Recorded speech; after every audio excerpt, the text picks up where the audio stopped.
The certified letter arrived on a Tuesday morning in March, and I knew before opening it that my life was about to get complicated.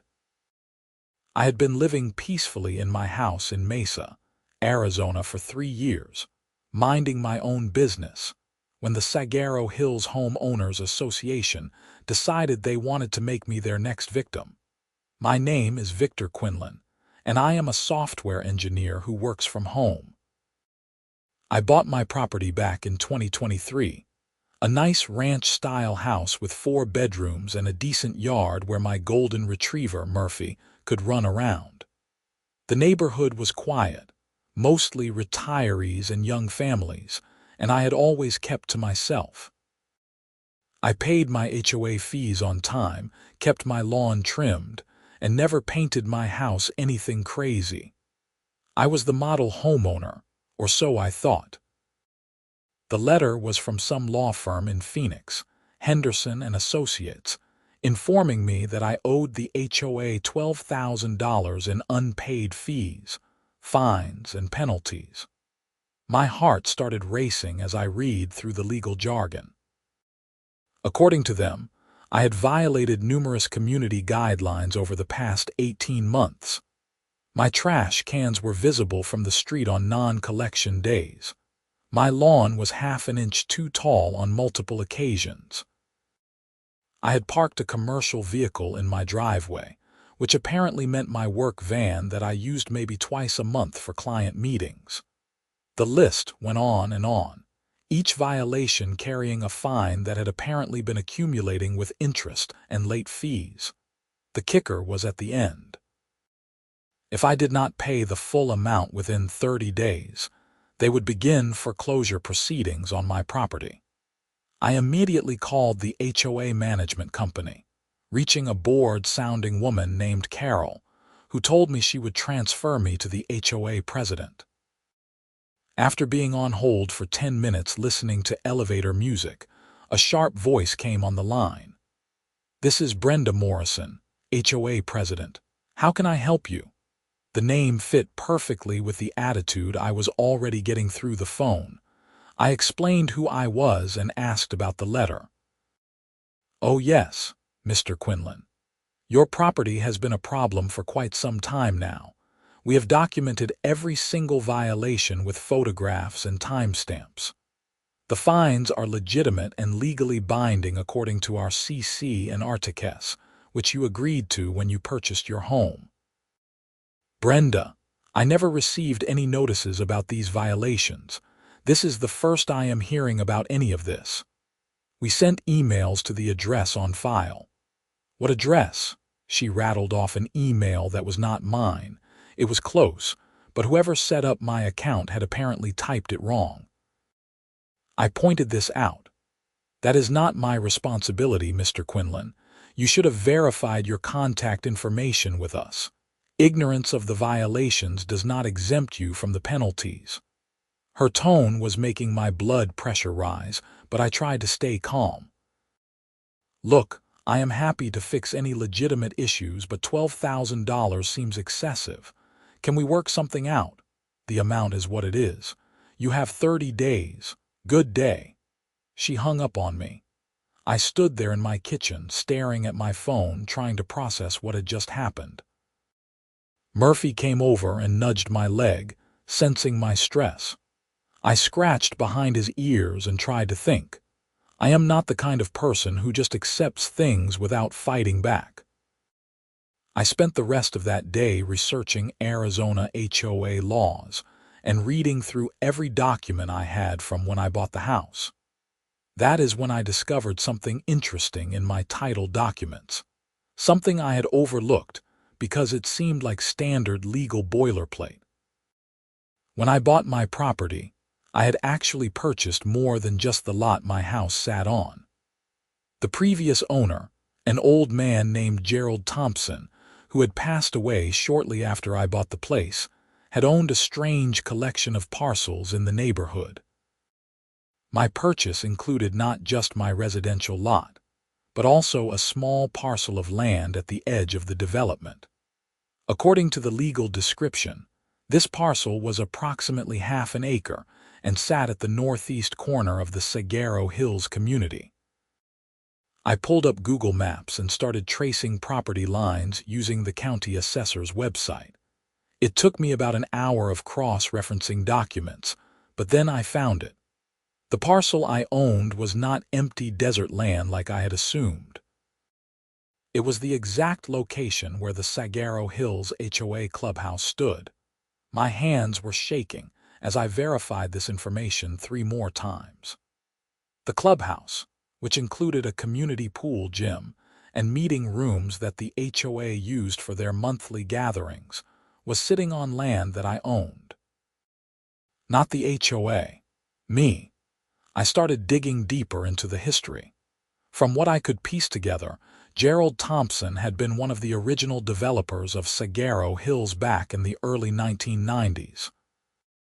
When the development was built, he had retained ownership of several key parcels, including the one where the clubhouse was eventually constructed. The HOA had apparently built their clubhouse on his land, probably assuming they had some sort of agreement or that they owned it outright. But they did not. The deed was clear. Gerald had never transferred that parcel to the HOA. When he died and his estate was settled, all his properties, including that parcel, had been bundled together and sold to me as part of the purchase agreement. I had been so focused on the house itself that I had not paid attention to the additional parcels included in the sale. This changed everything. I spent the next week consulting with a real estate attorney named David Chen, who had excellent reviews online. He was a straight-talking guy in his 50s who had been practicing property law in Arizona for over 20 years. I brought him all my documents and explained the situation. David spread everything out on his conference table and went through it methodically. After about an hour, he looked up at me with raised eyebrows. "This is legitimate. You own that land. The clubhouse is on your property without any recorded easement or lease agreement. This is a massive oversight on someone's part. So what does this mean for the foreclosure they are threatening?" David leaned back in his chair. "It means they have zero leverage. You can fight their foreclosure action, and when we bring up the fact that they are essentially squatting on your land, things are going to get very interesting. Have they been paying you rent?" "I did not even know I owned it until a few days ago." "Then you could potentially make a claim for back rent or file to have the structure removed from your property, though I would not recommend that route immediately. It is better to use it as leverage." He paused, thinking. "Let me send them a letter informing them of the situation and demanding they drop all fines and penalties. We will see how they respond." David drafted a beautiful letter, very professional but with an edge to it that made it clear we were not messing around. He laid out the facts. I owned the land their clubhouse sat on. There was no recorded agreement giving them rights to use it. And if they proceeded with foreclosure, we would file a countersuit for unlawful use of my property and seek rent for the past 3 years plus removal of their structure. We sent it certified mail to both the HOA management company and directly to Brenda Morrison. 3 days later, my phone rang. It was Brenda, and she sounded furious. "This letter from your attorney is absurd. The clubhouse has been there for over 20 years. You cannot just claim ownership of the land now." "Actually, Brenda, I have the deed. My attorney has verified everything with the county. That land is mine, and your clubhouse is on it without my permission." "This is ridiculous. We built that clubhouse in good faith." "There must be some sort of agreement.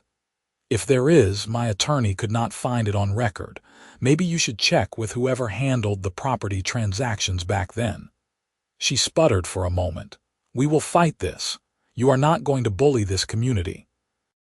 The irony of her calling me a bully when they were trying to foreclose on my house was not lost on me.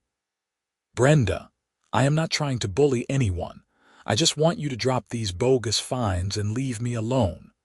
Drop the foreclosure threat, cancel the fines, and we can pretend this never happened. Absolutely not. Those fines are legitimate. Then I guess we will see you in court. I hung up, my heart pounding. This was escalating quickly, but I felt like I was standing on solid ground for once. David had warned me that HOAs could be vindictive and that this might get ugly, but I was prepared for that. 2 weeks later, I received another certified letter. They were proceeding with foreclosure. The hearing was set for late April in Maricopa County Superior Court. They were actually going through with it. David was not surprised. Some HOAs are so convinced of their own authority that they cannot back down even when they are clearly wrong. We will file our counterclaim and bring all the evidence about the land ownership. This judge is going to have a field day with this one. We prepared meticulously for the hearing. David subpoenaed records from the HOA going back to the clubhouse construction. We got every document related to my property purchase. We had surveys done confirming the exact boundaries. By the time we were done, we had a file 3 inches thick proving that I owned that land. The night before the hearing, I barely slept.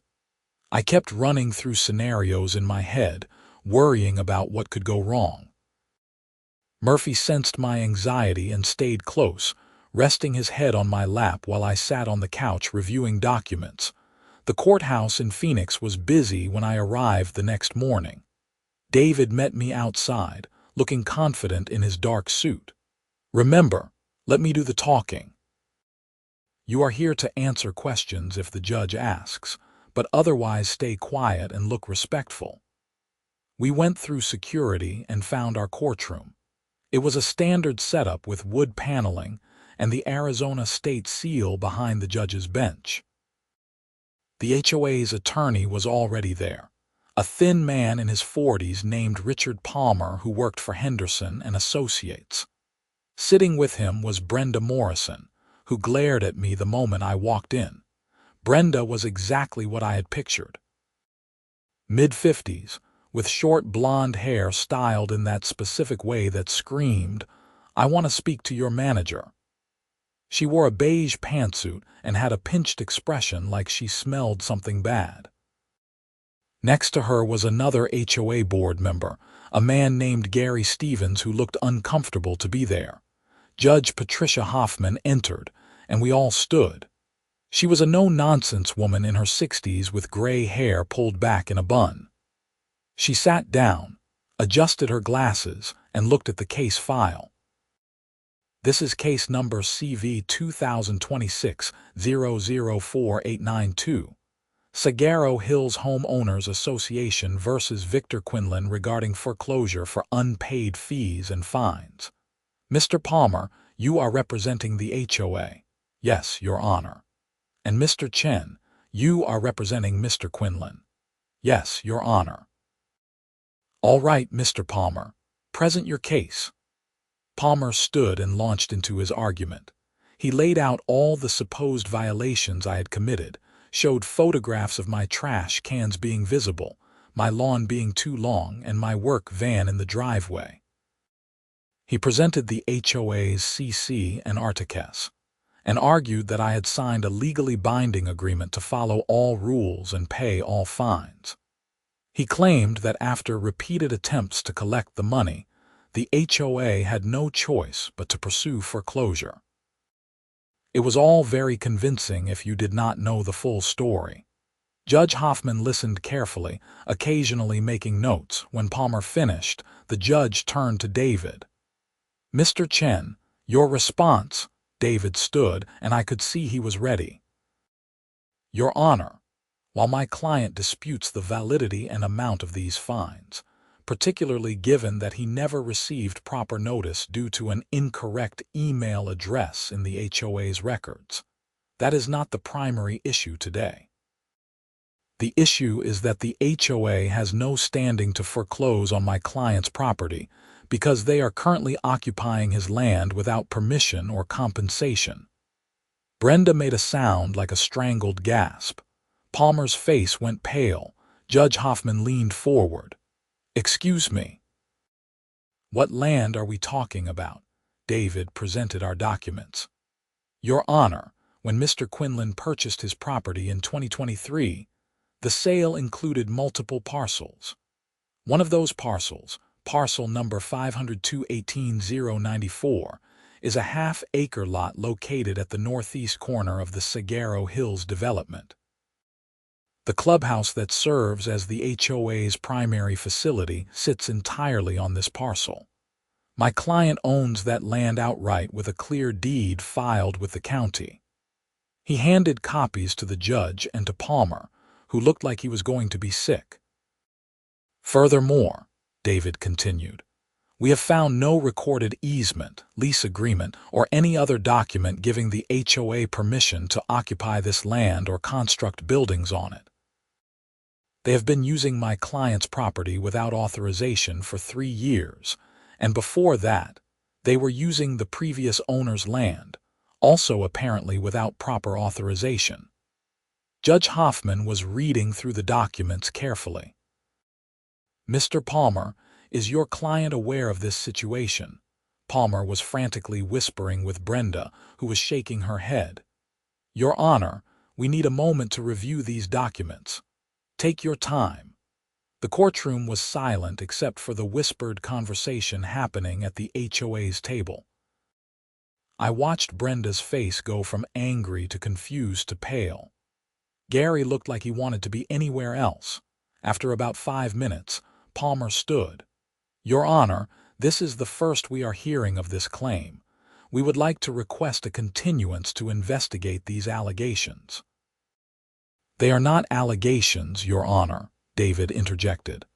"They are recorded facts with the Maricopa County Assessor's Office. The deed is clear and undisputed." Judge Hoffman held up her hand. "Mr. Palmer, have you verified whether your client has any documentation showing they own this parcel or have rights to use it?" "Not at this moment, Your Honor, but surely there must be something. The clubhouse has been there since 2001. The length of time a structure has been present does not create ownership, Mr. Palmer. You know that." She looked back at the documents. "This deed appears legitimate and properly recorded. Unless you can show me right now some document giving your client rights to this property, I am inclined to believe Mr. Quinlan's position." Brenda stood up, which you are not supposed to do. "Your Honor, this is absurd. We cannot be expected to—" "Madam, sit down," Judge Hoffman said sharply. "You are not an attorney, and you do not speak in my courtroom without permission." Brenda sat, her face flushed red. Judge Hoffman looked at all the documents one more time, then fixed Palmer with a stern look. "Mr. Palmer, your client is attempting to foreclose on a property owner while simultaneously occupying his land without authorization. Do you see the problem here?" "Your Honor, we were not aware. Ignorance is not an excuse in property law. You are an attorney. You should have done your due diligence before filing a foreclosure action." She closed the file folder with a snap that echoed in the courtroom. "Here is my ruling. The foreclosure action is denied and dismissed with prejudice. The HOA's claims for fines and fees are voided.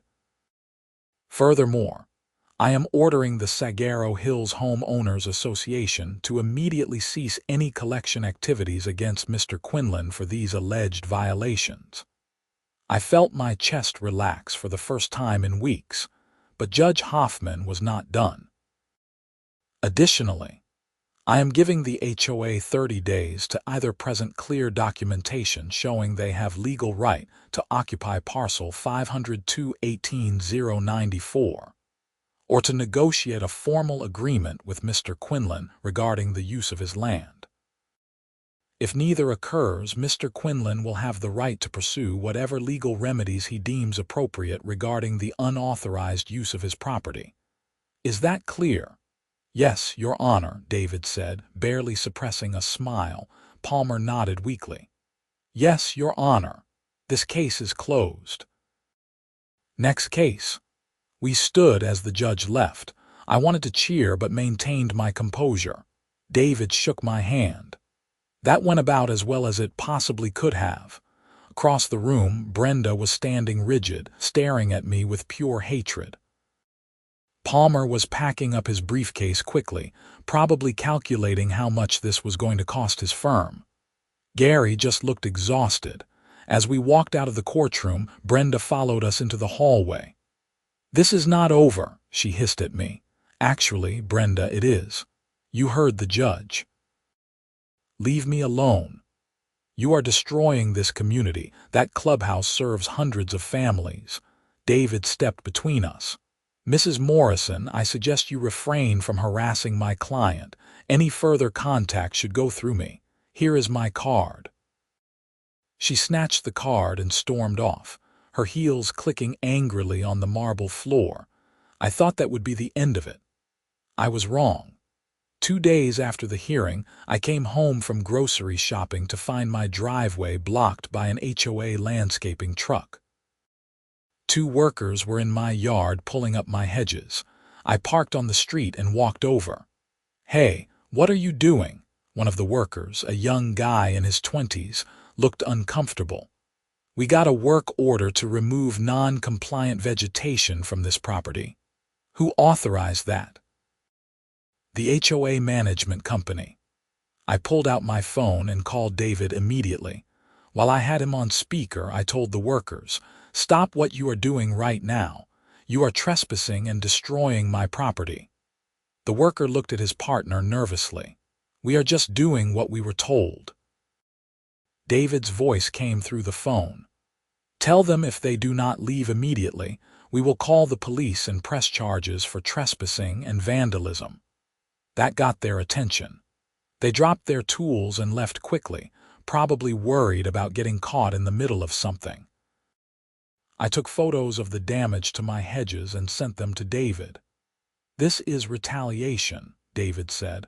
"Document everything. If they keep this up, we can file for harassment and get a restraining order."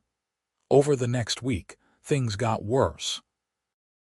I received violation notices every single day for made-up infractions. My house number was supposedly the wrong font. My mailbox was half an inch too far from the curb. My doormat was not an approved color. It was all petty nonsense, but it was constant and exhausting. Then they started targeting other aspects of my life. Someone filed a complaint with the county health department claiming I was running an unlicensed kennel because I had Murphy. An inspector came out, saw I had 1 dog, and left shaking his head.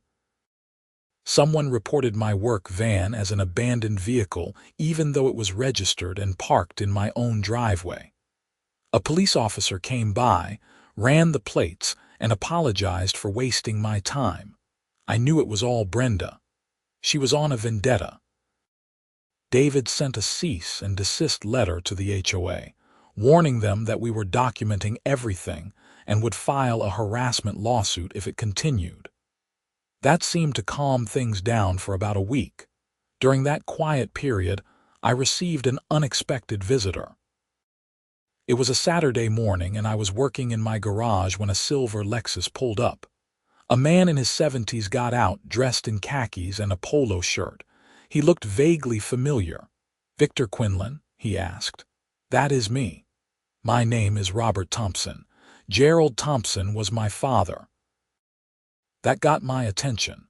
I invited him inside and made coffee. Robert explained that he had heard about the court case through mutual friends in the community.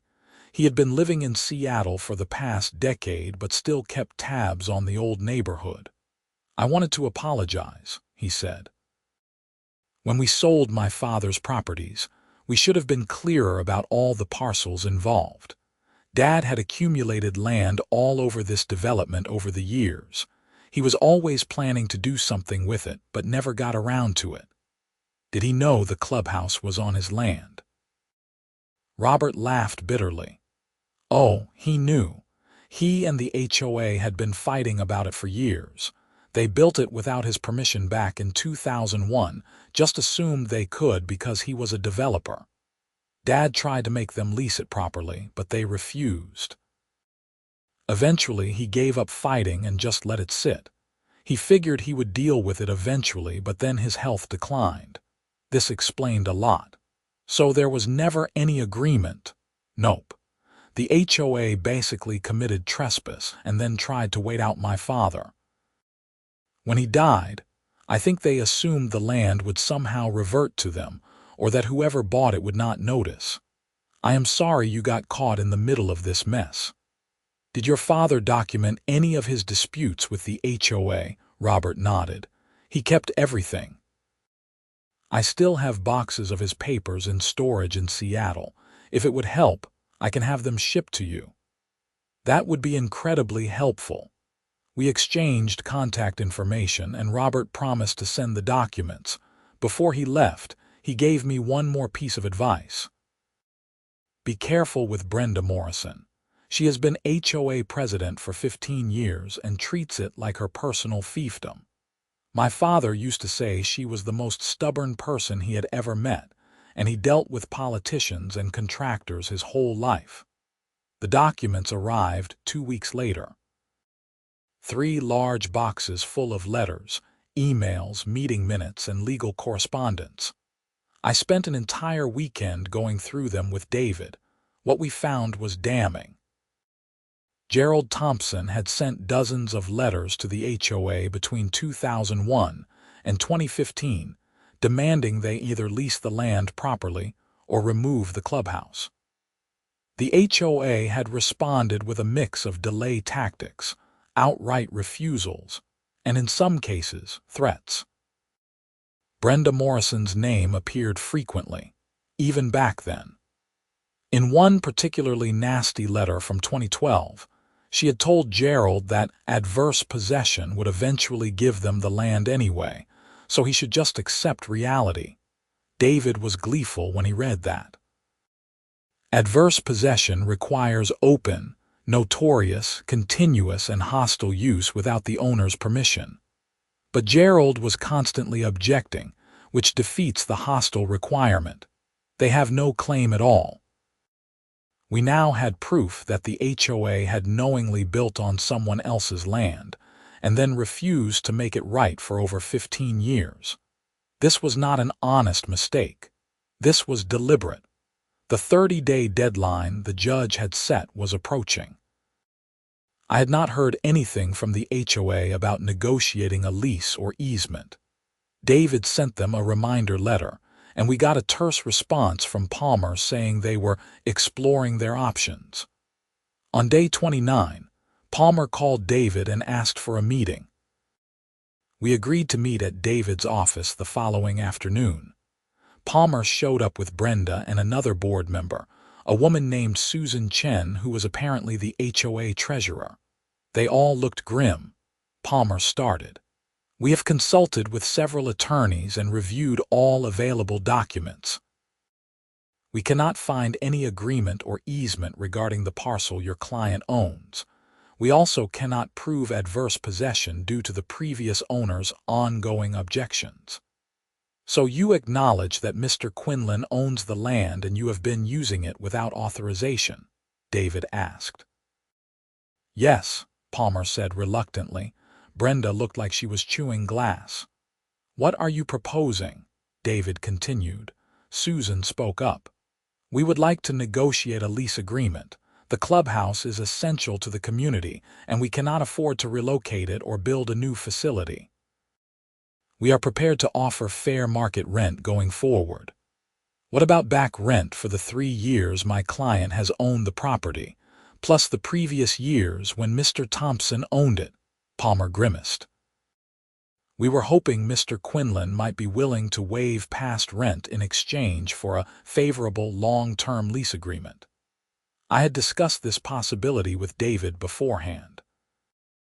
While I could technically demand back rent and make their lives difficult, I was not actually interested in destroying the community or forcing them to tear down the clubhouse. I just wanted them to leave me alone and treat me fairly. Here is what I want, I said. First, a formal lease agreement for the land at $1 per year for the next 99 years. I do not need your rent money. I just need the legal protection of having a proper agreement in place." They looked surprised. "Second, all fines and penalties against me are permanently voided, and this is documented in writing. Third, the HOA formally acknowledges in writing that all previous violation notices were issued in error, and that my property has been in compliance with all reasonable community standards. Fourth, my HOA dues are waived for the next 10 years as compensation for the harassment and legal fees I have incurred." I paused. "And fifth, Brenda Morrison resigns as HOA president immediately." Brenda exploded. "Absolutely not. I have dedicated 15 years to this community." "You cannot, Mrs. Morrison," David interrupted. "My client is being extremely generous. He could demand fair market rent for a commercial facility, which would probably be $3,000 to $5,000 per month. Over the past 3 years alone, that would be over $100,000. For the 20-plus years the clubhouse has been there, you are looking at over $500,000 in back rent, plus damages for the harassment campaign, plus legal fees. The total could easily exceed $700,000. We could force a sale of the clubhouse property just to pay what is owed." The room went silent. Susan was doing math in her head and looking increasingly pale. Palmer knew David was right. "My client is offering to let all of that go for a nominal lease and some reasonable concessions," David continued. "I suggest you take the deal." Susan looked at Brenda. "We have to accept this. The HOA does not have $700,000. We would have to do a special assessment, and that would be thousands of dollars per homeowner. People will lose their minds." "I am not resigning," Brenda said stubbornly. "Then we will call an emergency board meeting and vote you out," Susan said sharply. "I am not letting your pride bankrupt this community." Palmer was already drafting notes on his legal pad. "If we agree to these terms, can we have the lease agreement drafted and executed within 1 week?" "That is acceptable," David said. We hammered out the details over the next hour. Brenda sat in angry silence the whole time, but the deal was made. By the end of the meeting, we had a handshake agreement on all terms. Brenda did resign, though she sent a bitter email to the entire community blaming me for forcing out dedicated leadership through legal manipulation. Most people did not care. The community had other concerns, and from what I heard later, a lot of residents were actually relieved to see her go. She had been making everyone's life difficult for years. The lease was signed the following week in David's office.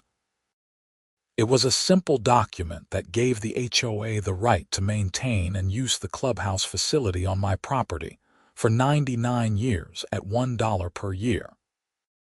In exchange, I received written confirmation that all my fines were voided, my property was in full compliance, and my HOA dues were waived for 10 years. I thought that would finally be the end of it. And for a few weeks, it was quiet. I went back to my normal life, working from home, taking Murphy for walks, and enjoying my property without fear of violation notices. But then something unexpected happened that brought everything back into focus. It was early June when I got a call from David. "You are not going to believe this. I just got served with a lawsuit from Brenda Morrison. Personally, not as HOA president. What? On what grounds? She is claiming that you defamed her character and cost her standing in the community. She wants $50,000 in damages." I could not believe it. Even after everything, she would not let it go. "That is insane. I never said anything about her publicly. Everything I said was in court or in private meetings." "I know. This is a slap suit, a strategic lawsuit against public participation. Basically, she is trying to punish you for exercising your legal rights. Arizona has anti-SLAPP laws, so we can get this dismissed pretty easily, but it is going to cost you more legal fees and time. I was so tired of this. Fine, let us do it. David filed a motion to dismiss under Arizona's anti-SLAPP statute. We had to show that her lawsuit was based on my exercise of protected rights, specifically my right to defend myself in court and negotiate a legal agreement. It was pretty straightforward. The hearing was set for July. I showed up at the courthouse again, this time in a different department. Brenda was representing herself, which David said was a huge mistake. Judge Marcus Williams was hearing the case, a younger judge in his 40s with a reputation for not tolerating frivolous lawsuits. Brenda presented her case, rambling about how I had destroyed her reputation and turned the community against her. She claimed that I had acted maliciously and vindictively to force her out of her position. It was all emotional and poorly argued from a legal standpoint. When it was David's turn, he calmly explained that I had simply defended my property rights in court and negotiated a settlement. Everything I had done was legally protected activity. Brenda's resignation had been her choice and was actually demanded by her fellow board members to avoid financial catastrophe for the HOA. Judge Williams did not take long to decide. Mrs. Morrison, this lawsuit has no merit. Mr. Quinlan exercised his legal rights to defend his property and resolve a dispute. Nothing in the record shows he made any false statements about you or acted improperly. Your motion is dismissed, and I am awarding attorney fees to the defendant under Arizona's anti-SLAPP statute. Brenda looked stunned. But he destroyed my reputation. No, madam, your own actions did that. This case is closed. We walked out, and I felt a weight lift. David told me he would send Brenda a bill for his fees, which totaled about $3,000. I was not optimistic about collecting it, but at least it was over. Except it still was not. In late August, I noticed something odd. The gate to the Clubhouse facility, which was technically on my property, had a new lock on it. The HOA had always kept it open during business hours for residents to access the pool and gym. Now it was locked with a chain and padlock. I called Susan Chen, who was now the HOA president. She sounded embarrassed when she answered. "Victor, hi. I was going to call you about that." "What is going on?" "We have been having some problems. Someone has been vandalizing the clubhouse. Broken windows, graffiti, damage to the pool equipment. We installed security cameras and we caught the person on tape." My stomach sank. "Let me guess, Brenda Morrison." "Yes." "We have video of her coming onto the property late at night and smashing things with a baseball bat. We filed a police report and they arrested her last night." I did not know what to say. Brenda had completely lost it. "We had to lock everything down until we can repair the damage and figure out security," Susan continued. "The bill is going to be over $15,000. We are pressing charges, and the HOA attorney says we will sue her personally for the damages." "Is she in jail?" "She posted bail this morning, but she has a restraining order now. She is not allowed within 500 feet of the clubhouse or any HOA board members." This had gone from a property dispute to actual criminal behavior. I felt bad for a moment, thinking about how someone could spiral so badly, but then I remembered all the harassment and stress she had put me through. "Keep me updated," I said. "And if you need anything from me, let me know." Over the next few weeks, I learned more about what had happened. Brenda had become obsessed with the situation after losing the defamation lawsuit. She blamed me for everything and had apparently decided that if she could not have the clubhouse, nobody should. The vandalism had been going on for weeks before she was caught. The criminal case proceeded through the system. Brenda was charged with criminal trespassing, vandalism, and destruction of property. The HOA's lawsuit for damages was filed separately.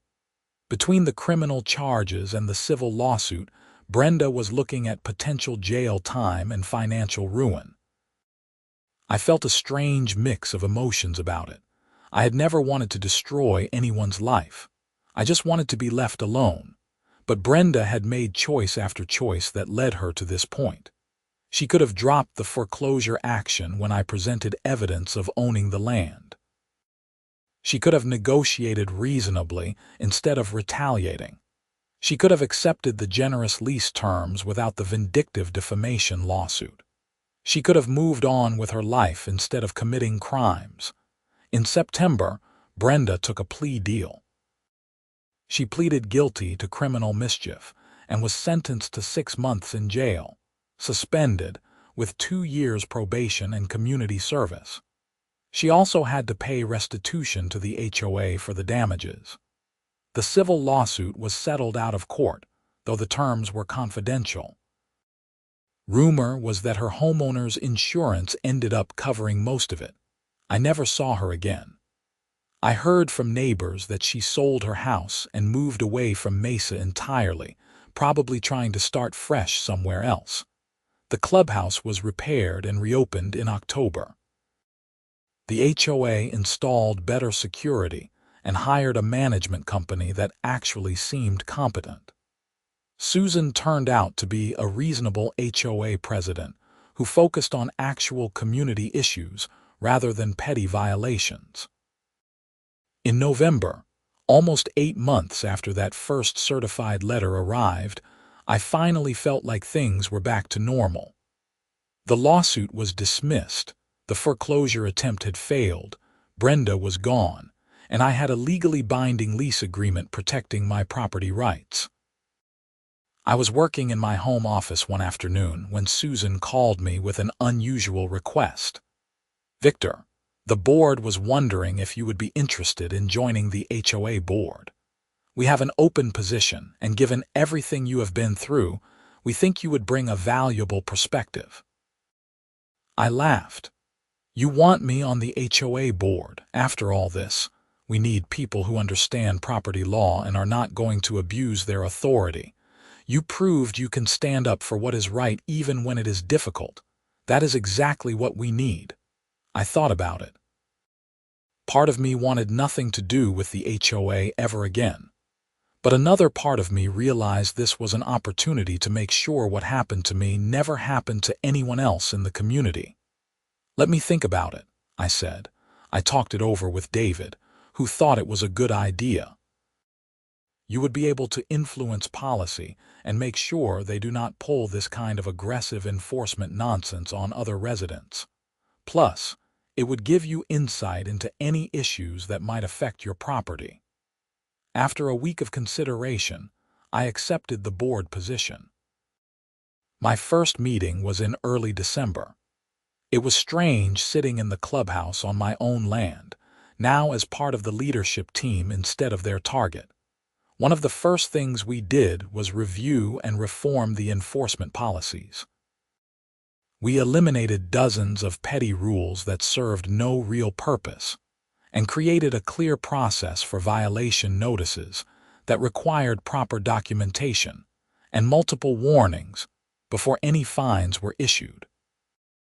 We also implemented a rule that no fines could exceed $500 without a board vote, preventing the kind of runaway penalties that had been assessed against me. We also reviewed the financial records and discovered that Brenda had been mismanaging funds for years. Nothing criminal, but sloppy accounting and unnecessary expenses. We brought in a proper accountant and got things straightened out.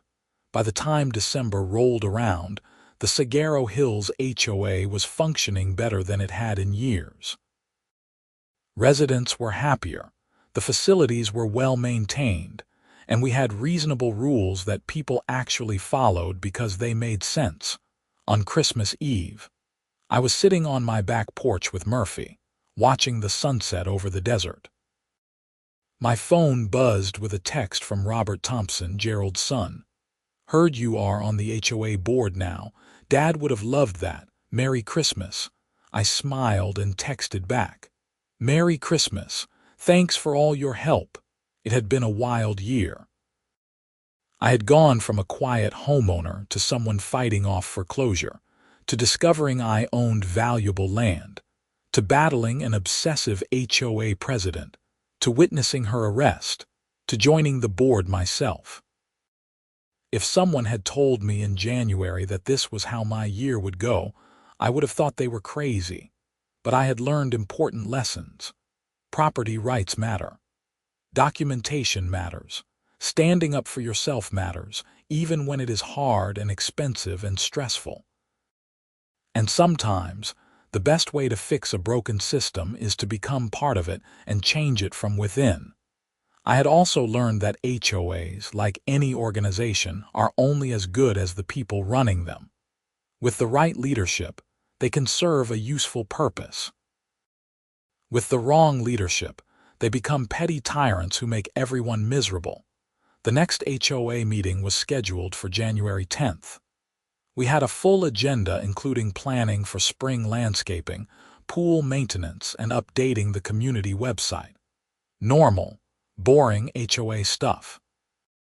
Exactly what it should be. As I sat there on Christmas Eve, Murphy asleep at my feet, I felt grateful. Grateful that I had found that deed in my documents. Grateful for David's expert legal help. Grateful for Robert's assistance with his father's papers. Grateful that Judge Hoffman had seen through the HOA's nonsense. Grateful that Susan and the other reasonable board members had stepped up. And even grateful, in a strange way, for Brenda, because her overreach had ultimately led to positive change. The clubhouse lights were on across the community, hosting a Christmas party for residents. Families were gathering, kids were playing, and people were enjoying the facility. My facility, technically, but really it belonged to everyone. That was what the lease agreement had recognized. We could share resources and respect each other's rights at the same time. I went inside to pour myself a drink and settled in to watch a movie. Tomorrow, I would drive to Tucson to spend Christmas with my sister and her family. The day after that, I would come home to my peaceful house in Mesa, where I could live without fear of violation notices or foreclosure threats. The next few months passed uneventfully, which was exactly what I wanted. I attended HOA board meetings once a month, where we dealt with routine issues like approving architectural changes, managing the budget, and organizing community events. It was boring in the best possible way. In February, we held our first community town hall under the new board. We wanted to reconnect with residents and hear their concerns. About 50 people showed up, which was a good turnout for a community of 200 homes. People asked questions about maintenance schedules, guest parking policies, and when we would repaint the community sign. One older woman asked about the rumor that the previous HOA president had been arrested, and Susan gave a brief, diplomatic explanation without going into details. Near the end of the meeting, a young couple who had just moved in asked how the HOA handled disputes with homeowners. I spoke up for the first time. We try to work with residents cooperatively. If there is a legitimate issue, we will reach out and explain what needs to be fixed and why. We are not here to fine people for trivial stuff. We are here to maintain property values and make this a good place to live. If you ever get a notice you think is unfair, you can appeal it to the board, and we will review it objectively. The couple looked relieved. After the meeting, they came up to me and introduced themselves as Marcus and Jennifer Harper. "We actually heard about what happened with you and the previous HOA president," Marcus said quietly. "That is part of why we felt comfortable buying here. We knew the board had changed, and things were being run more reasonably now." "Glad to hear it," I said. "If you ever have any problems, my door is always open." That conversation stuck with me. The whole nightmare with Brenda had actually made the community stronger by forcing necessary changes. Sometimes things have to get worse before they can get better. In March, the 1-year anniversary of receiving that first certified letter, I was working in my home office when David called. Just wanted to check in. How are things going with the HOA board? Good, actually. Boring, but good. No drama, no lawsuits, just regular community business. That is exactly what it should be. By the way, I wanted to let you know that Brenda Morrison finished her community service last week. She completed her probation requirements. Good for her, I guess. Has she stayed away? As far as I know, yes. The restraining order is still in effect for another year, so she legally has to. But I heard through the grapevine that she moved to Prescott and is staying out of trouble. I hope she found some peace, I said, and I meant it. Despite everything, I did not enjoy knowing that someone's life had fallen apart, even if it was their own fault. You are a better person than me, David said. Anyway, I will let you go. Call me if you need anything. After we hung up, I thought about the whole experience. It had cost me about $8,000 in legal fees, even with winning the attorney fees award from the anti-SLAPP motion, because the original defense work was not covered. It had cost me countless hours of stress and lost sleep. But it had also taught me to stand up for myself and shown me that the legal system can work when you have the facts on your side. In April, Susan announced she was stepping down as HOA president due to work commitments. The board held an election, and to my surprise, they nominated me. I declined, suggesting instead that Gary Stevens take the role. He had been a steady presence through all the chaos and had good judgment. The board agreed, and Gary became president while I stayed on as a regular board member. That was fine with me.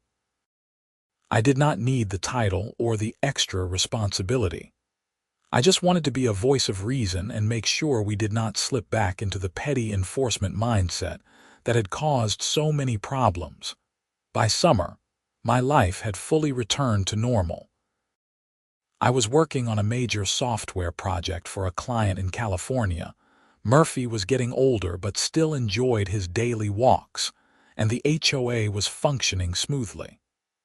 I had even started dating someone, a woman named Lisa who worked as a nurse at Banner Desert Medical Center. She thought the whole HOA story was hilarious when I told her about it.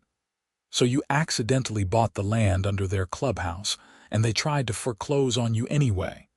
That is the most HOA thing I have ever heard. Accidentally is right. I had no idea that parcel was included in the sale. What are the odds? It is like the universe was setting up the world's most perfect revenge scenario. She was not wrong. If I had not happened to own that specific piece of land, I probably would have lost the foreclosure case or been forced to pay those bogus fines. The land ownership was the only leverage that had saved me. In August, we held a community pool party to celebrate the neighborhood's 30th anniversary. It was a beautiful evening, with families grilling burgers, kids splashing in the pool, and people actually enjoying the clubhouse facilities. I stood near the fence watching everyone, and Gary came over with a beer. Hard to believe this is the same place that was falling apart a year and a half ago, he said. Good leadership makes all the difference. You know, Brenda was not always like that. When she first became president, she was reasonable, but power went to her head over the years. She started seeing homeowners as subjects rather than neighbors. It happens a lot with HOAs. That is why we need term limits for board positions, I said. Nobody should be president for 15 years. Agreed. I already put that on the agenda for next month's meeting. 2-year terms with a maximum of 3 consecutive terms. Then you have to take at least 1 term off before running again. We implemented that policy in September, along with several other governance reforms. We also created a homeowner's bill of rights that guaranteed due process for any enforcement actions and required the board to act in good faith at all times. The changes were popular with residents. Attendance at board meetings actually increased because people felt like their voices mattered. We were not perfect, but we were trying to do things the right way. In October, I received an unexpected piece of mail. It was a handwritten letter from Brenda Morrison. My first instinct was to throw it away without reading it, but curiosity got the better of me. The letter was surprisingly humble. She apologized for everything that had happened, acknowledging that she had been wrong to pursue the foreclosure, wrong to retaliate when she lost, and wrong to vandalize the clubhouse. She said she had been in therapy and was working on understanding why she had become so obsessed with control. She did not make excuses, just took responsibility and said she hoped I could forgive her someday. I read it twice, trying to gauge if it was genuine. It felt genuine. People can change, I supposed, especially after hitting rock bottom. I did not respond to the letter, but I did not throw it away either. I put it in a drawer in my desk. Maybe someday I would forgive her. Maybe I already had, at least partly. Holding on to anger was exhausting, and I had better things to do with my energy. As the year drew to a close, I reflected on how much my life had changed. I had gone from being a passive homeowner who just wanted to be left alone to someone actively involved in community leadership.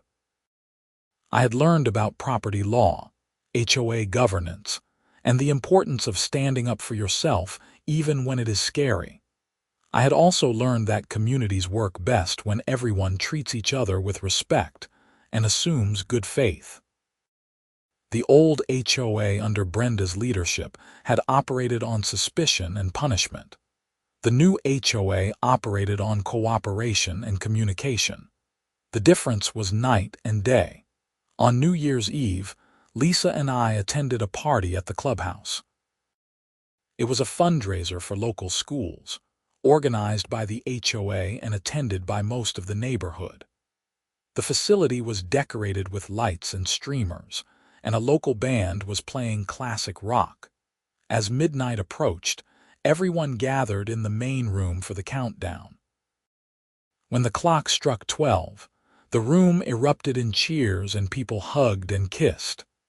Lisa kissed me, and Murphy, who I had snuck in despite the no pets policy because I was on the board and could bend the rules sometimes, barked happily. Standing there in the clubhouse on my property, surrounded by neighbors who were also friends, I felt genuinely happy. The nightmare was over, and something better had taken its place. The legal papers showing I owned the land were filed safely in my home office. The lease agreement with the HOA was ironclad and protected both parties. The community was thriving under reasonable leadership, and I had learned lessons that would serve me for the rest of my life. As people started to leave the party, Gary pulled me aside. "I wanted to thank you again for everything you did. If you had not fought back against Brenda, this community would still be a miserable place to live. You changed everything." I just defended my property. You and Susan and the others did the hard work of actually fixing things. Don't sell yourself short. You showed everyone that we did not have to accept the status quo. That mattered. I went home that night feeling content. The next morning, January 1st, I would start another year in my house in Mesa, Arizona.